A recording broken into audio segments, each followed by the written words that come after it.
In this question, the first principle talks about the tort of defamation. The second principle says that statutory authority implies that an act is done by a person to fulfill his duty imposed by the state and is accepted as a valid defense. So if a person is doing something in order to fulfill his duty which is imposed by the state, that act would be considered as a valid defense.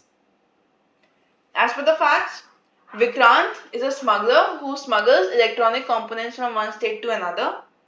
On being stuck at the airport, he hid the smuggled goods in someone else's bag. The police, while checking, catch hold of the other person named Vishal, who was explaining that the goods did not belong to him. But the police officer refused to listen and started accusing him of the crime in front of the entire crowd. But one of the security guards hears Vikrant explaining to someone on the phone how he has hidden the goods.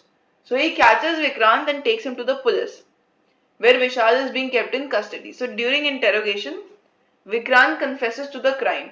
Now Vishal, the person who was mistakenly arrested, he sues the police officer for defaming him in front of his family and other people on the airport.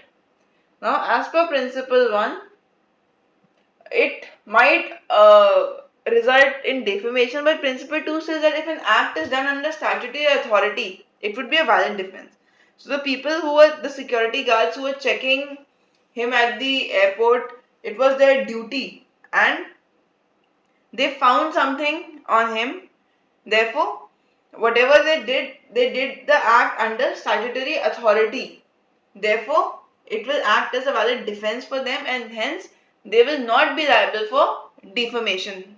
Therefore, the correct answer would be option A.